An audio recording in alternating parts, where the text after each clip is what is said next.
Ah, yes. His hair like wool. I too have rose on the third day. Is it seventh? Is it the seventh or third? The third day. He died in the 3 days. I too have risen on the third day to deliver to you on this December 1st. Depending on which coast you're on, because it's like 1 a.m. Because I might have fell asleep again. But it's okay, because I watched the game, then I fell asleep. So this is a different type of routine. Normally I watch half the game, fall asleep, then have to rewatch the game. But this time I watched the entire game and then fell asleep. So I come to you this December 1st morning to alert you that, out of the words of Playboy Cardi, wake up. It's the first of the month, so pay your rent, get everything you need to get accomplished. But before you do that, let's discuss some good old Brooklyn Nets basketball. Now, as previously stated on the Adventures of Sever the Bond here on News Break, make sure you do subscribe, by the way. We left off with a mutual agreement and a olive branch, if you will. I extended a few courtesies to you all. I said that I will no longer be preaching the good word of the Church of Blow It Up. The offer has been rescinded.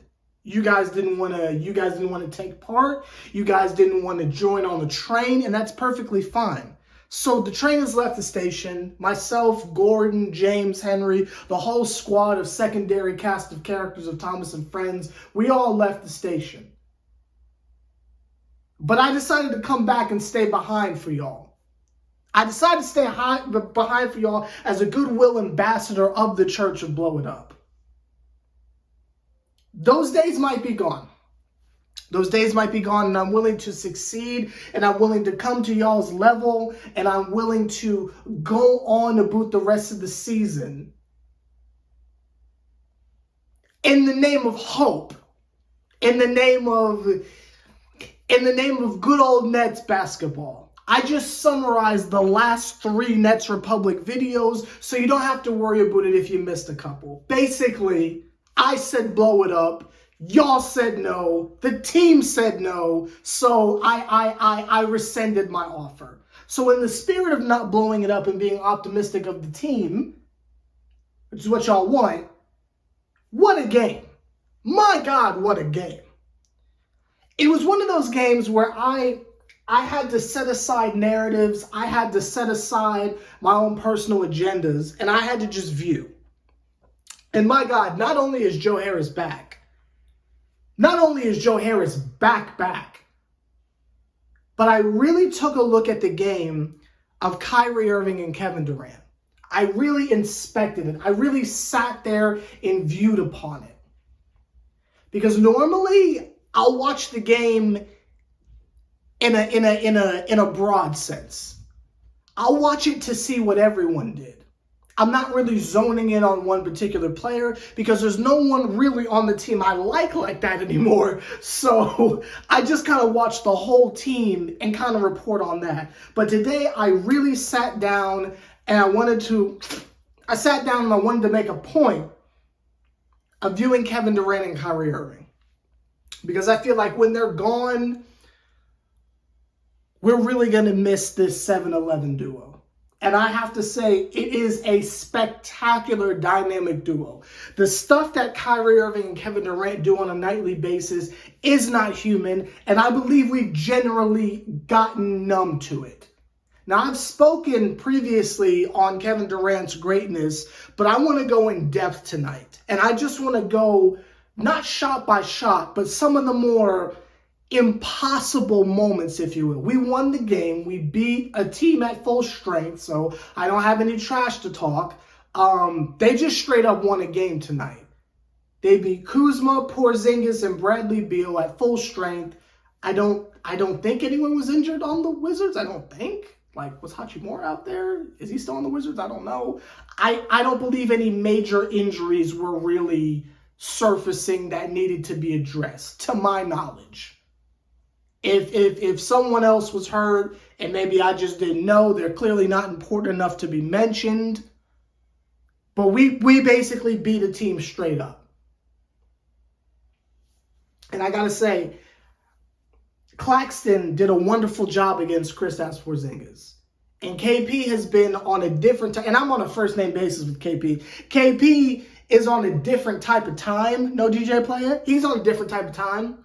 He's been scoring out of his mind. I believe the last game, not the game we just played, but the game beforehand, Mans had 40-something, which was like a career high, which I seem to remember him doing that often on another New York team, but that's neither here nor there. But he's coming off of a career high, and Claxton basically had that man in prison. Now, he's still got his 20 plus, but that was really from the refs bailing him out. As far as what he was able to do on the size up, there were even times where he had Kyrie on him and he's throwing up bricks.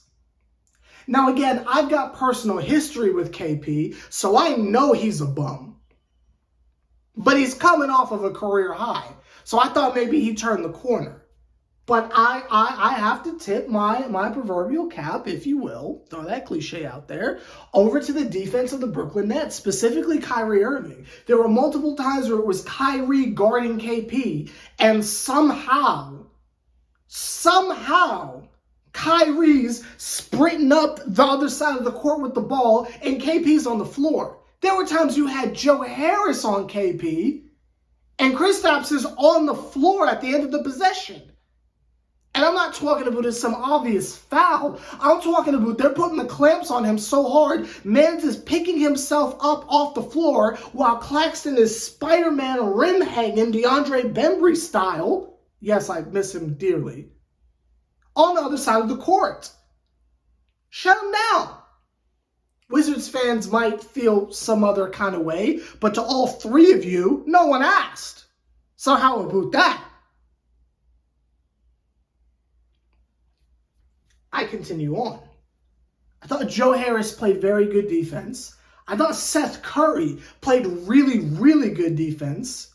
I was actually going to get on here and talk some trash about Joe Harris and say, what do we need him for when we got Seth Curry? But Joe held his own as well. And in a night where both of them are hitting shots, we're kind of unstoppable. Now, was it a blowout? No, but a dub's a dub. And I'm bringing back a dub's a dub. With the olive branch of the church of blow it up having been rescinded, we're bringing back a dub as a dub.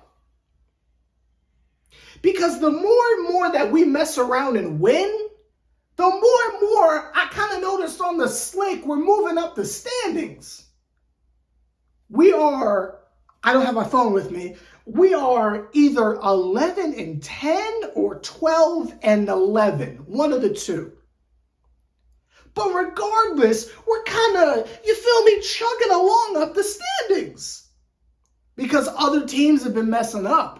Other teams in the Eastern Conference have been coming down to reality. Not just the Eastern Conference, but the Western Conference as well. Basically, what happens every year, your trash teams that surprise everyone come back to being human again. Your Utah Jazz, teams like that, where they're off to such an amazing start, they plateau and they come back down to reality and they're back down to being trash. And teams that you would expect to be in a higher place, well, they're in the basement with us. The Chicago Bulls are below the Knicks. What happened to them? Golden State's really not doing that well. I've been so tunnel vision, no Justin Timberlake, on what the Nets are doing. I haven't really looked at other teams like that. But the shift is starting a little bit, and some of the basement teams who are supposed to be contenders are slowly starting to creep their way up. And some of the big surprises are starting to dwindle their way back down. All is, the planets are starting to align again. And the Nets are one of those teams that are crawling out of the basement and making their way back up, the standings. So we're right back in the playoff hunt. If we're talking about games away from basically third place in the East, we're only about 2 or 3. We're about 2 more wins in a row away from being out of the play-in. The East is that contested, and there's that much of a traffic jam in that middle tier. And the Nets are right up there with them. Do I take back my previous comments? Absolutely not. I am still a humble ambassador of the Church of Blow It Up. But, as previously stated, I'm not preaching those narratives. I'm not preaching those narratives. I'm here to believe in the team. I don't know how many of y'all have actually played basketball before. And this sounds like I'm about to get some real elitist nastiness off. I promise you I'm not. But I want to know how many of y'all have actually played basketball before. How many of you, here comes the second part. This is like an icebreaker. Like on your first day of college or something like that. And you're like, never have I ever, you feel me? This next question is going to separate us a little further. Which one of y'all have played basketball recently? Let's say last 5 years. How many of you are still with me? Yeah, okay. How about the last 3 years? How many people have played basketball within the last 3 years? Are we losing some people? Okay, let's keep it rolling. How many of y'all have played basketball within the last year? Okay, starting to get a little scarce. How many people have played basketball within the last week? What I'm trying to say is that the art of basketball is very, very difficult. And we're talking about people who are in their mid to late 20s, who are out there balling professionally. And if you have played basketball and you're in the range of somewhat of your 20s, you know how hard this freaking game is. I'm talking about just hitting an open jump shot is very difficult. It's not like other sports where it's like, oh, they throw the ball, you hit it with the bat, oh, you need the hand-eye coordination, blah, blah, blah. It's not kickball, it's not football, you feel me? Shout out to World Cup soccer, right? It's not American football, you feel me? Where you throw it and you catch it, like basic human instinct type stuff. It's nothing like that. We're talking basketball. Get the ball, shoot it in the basket. That's why I put out there, if you will. I put out there. Have you played recently? Because it's hard. I'll use myself as an example. I've gotten to the point where I am so old and beat up, where I'm just using post moves. I got the old man game. Because I can't shoot for nothing. Shooting a basketball is so hard. But let's say you're nice. Let's say you're sitting at home, looking at your computer screen, your iPad, whatever it is you're looking at me on. And you're saying to yourself, Seven Man, I don't know about you, but I'm nicer than 16 little bits. I might light you up. Or RIL. You won't, but let's say hypothetically you could, right? Okay, let's take it a little bit further. Can you do it playing against another person? See, that adds another dimension. Shooting in an open gym at your local YMCA during the day when everyone else is at work or at school is completely different than playing in a game.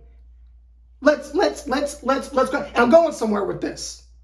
Let's scroll up the difficulty here. 1v1 with your friend, right? 2v2 with randoms. A pickup game on the weekend with college students or something like that, right? Can you still get your jump shot off? Can you still score? Can you still get your layups off against that? Okay, let's up the difficulty more. What if they are all an average of 6'6"? Are you still getting it off? Let's up the difficulty more. Now you're in the NBA, and Kyle Kuzma has his hand directly in your face. Are you still hitting the shot? Bump it up further. Kristaps Porzingis, 7'3" KP, has his hand like this on you. Are you still hitting the shot? Y'all, what I'm getting at is that the sport of basketball is so difficult. It's so hard. There are so many factors. There are so many factors that you have to bring into the equation when you're talking about NBA level basketball. We're talking about everyone on that court was the Michael Jordan of their hometown. The Michael Jordan of their state at one point. For KP, we're talking the Michael Jordan of his country. We're going to ratchet it up one more level. There are 5 people on the court who know that you're nice at basketball. And the other 5 NBA level caliber players have a defensive scheme to stop you from scoring specifically. And you still rattle off 30 points. And make it look so easy. Y'all, I'm finally at my point. Kevin Durant and Kyrie Irving are effortlessly carrying this team. Now, everyone else contributed, don't get me wrong. No one was dead weight tonight. Sumner played well. Big rebounds and hustle plays from Royce O'Neal. Claxton is doing the absolute most with his opportunities. There are so many times where the defense just loses him because there's so many people you have to worry about on the nets. Claxton is just under the basket like, hey, I'm open. And the defense turns around like, oh yeah, we forgot about him. Kevin Durant and Kyrie Irving make the game look so easy. It is frightening. When people say things like video game numbers, it's literally like it's a video game where you just go on to 2K and you just drop 54 with MVP rows and half of the shots are from 3, knowing good and well that never happened. Video game numbers on a night-to-night basis. Kyrie had this one move. And he did it twice in the same quarter where he's coming down the court, ISO City, dribble, gets homie in the post. Now this is Kyrie. Kyrie's like 6'2". Gets homie in the post. Backs him down a little bit. Backs him down a couple times. Juke. Fade shot, and then has the audacity, not the audacity to hold his follow through on the way back. The Kobe. He did the literal Kobe fadeaway off an ISO post up, sizing him up off the dribble. We're not talking about mellow, down low in the post, give him the ball, turn around, jab step, pull up, fade back. I'm talking about it was off the dribble, full court. This man dribbles full court, off the dribble, size him up, back him down, fakey, booms. Like it's nothing. Kevin Durant simply looks for an opening. Just a sliver of space. Not for the layup. Not for some uber athletic, crazy, like you feel like I'm not impressed by John Morant. I'm not impressed by Zion. Because that's just pure athleticism. You're just picking your spots. Looking for the mismatch. Looking for a moment of laziness to get to the rim. Like when I can see that, when I can like materialize that, it's not impressive to me. But Kevin Durant looks for an opening to shoot in the mid-range. Now again, I bring up, when was the last time you played basketball? I don't want to talk about your glory days in high school back in the day. I'm asking a serious, when's the last time you played? Do you know how hard it is to hit a mid-range jumper, period?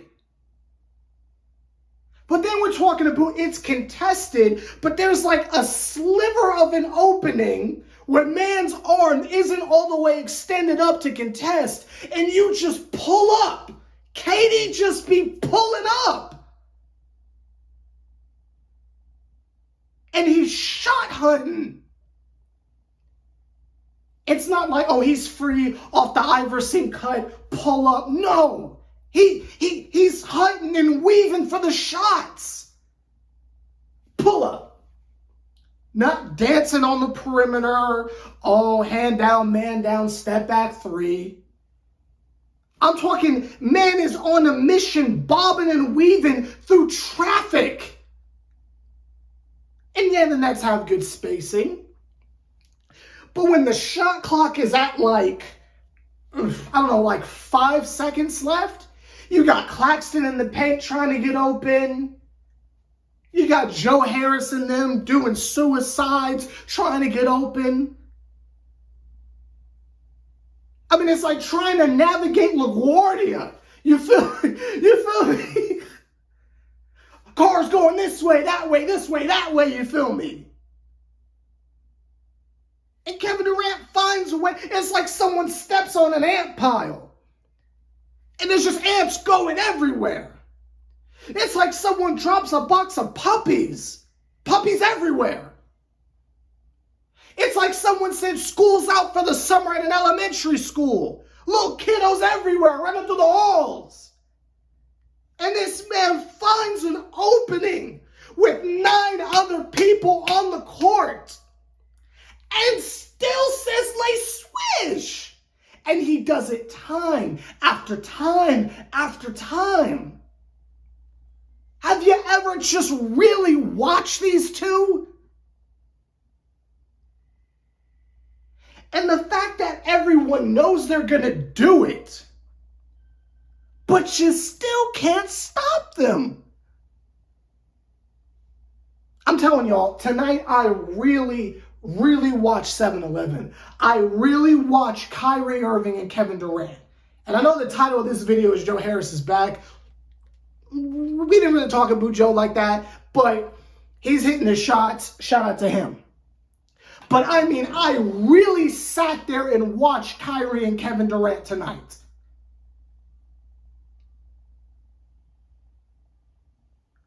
I want to go back and look at the Celtics series.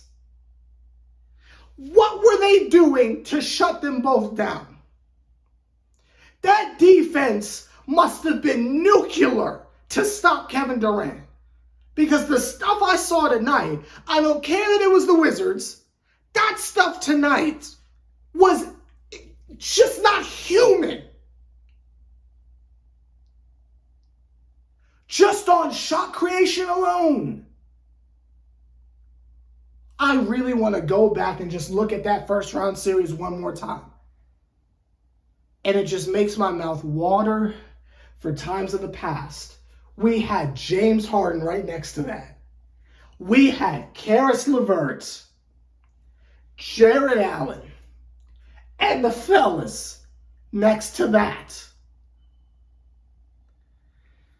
Oh, God. Such greatness. It is mind-blowing. Last couple videos, I've been looking at things big picture. Tonight, I wanted to give everyone their flowers. I really did. Because I sat there in awe and just watched those two tonight and said, are they just going to carry us to a win? And the answer was yes. In the fourth quarter, where things got close and it was looking like, were we going to fumble it? Basically, Kevin Durant and Kyrie Irving said, hold on one moment. We ain't losing this game. Give me the ball. And handle it. It's giving the Melo days. It's like there's two of them. It really is. It's like there's two Melos out there. And y'all know how I feel about Melo. Y'all know how I feel about Melo after that. You know how I feel about Mans. But it's like watching two of them. The stuff they do. Truly incredible. Truly incredible. On an unrelated note, Ben Simmons is hurt. He will be out the next 3 games. Then he will be reevaluated. Something with a calf strain or something. I don't know or care. I don't miss him in the slightest. No, I don't. Lots of Nabi on my wrist. Homie's still out. He will be reevaluated in like a week. So we'll see what's going on with that. But with those two not being in the game, it's giving more time for Cam Thomas to get out there and do his thing. We know he's a bucket, so it's cool to see him get his stuff off. Morris got time to play because Day'Ron Sharpe had some type of non-COVID related illness, even though he wouldn't have played anyway, but we're just going to act like, sure. But Claxton's playing well. Joe Harris started, which I'm not entirely sure what he's doing in practice to warrant him starting games, but he's hitting his shot and playing amazing defense, so as long as he does that, no complaints out of me. But that's neither here nor there, as you can assume. Again, tonight I just wanted to give Kyrie Irving and Kevin Durant their flowers because I spent a lot of time being critical of them, and I don't think I do a good enough job of acknowledging how amazing they are. It's very I think it's necessary to criticize them, but at the same time, they have to be acknowledged for the greats that they are. They're not just two dudes. Like, it's not like it's, I don't know, it's not like Kyle Lowry and Jimmy Butler, where it's just two dudes who are really good at basketball. No, we're talking about two of the greatest scorers of all time. So just wanted to give them their flowers for that. The Nets won their 3rd game in a row. Church of Blow It Up is on hiatus until further notice. And I'll see y'all on Friday when we play the Raptors. With how they've been playing, I don't see why we don't beat the Raptors. The Nets seem to be playing well. The chemistry is very high. Kevin Durant's on another level. Kyrie's on another level. Everyone seems bought in. As long as nothing crazy happens or no extreme injuries or something like that, I don't see why we can't beat the Raptors. If the Nets are truly where they're advertising they are, we should have no issue beating the Raptors. I'll say it one more time. If the Nets are as advertised right now, we should have no issues beating the Raptors. Now, if they lose, you are not welcome in the Church of Blow It Up. That's done for y'all. But I will be here with a shoulder for you if they lose. They probably won't, based off how they're playing, but just want to make it clear, the church is closed. You had your chance. But you won't need this little old shoulder. The Nets are back. The Nets are back. They're playing good basketball, and the Raptors are really no better than the Wizards are. So I feel like we have nothing to worry about. Let's enjoy this run and see what it is they make of this. Maybe Ben Simmons comes back and everyone is bought in so aggressively that, who knows, this is that year. I don't know. I don't think it is, but let's just see what happens. I'm Sever the Bond. You're here on Nets Republic, and I'll see you on Friday to discuss our next game.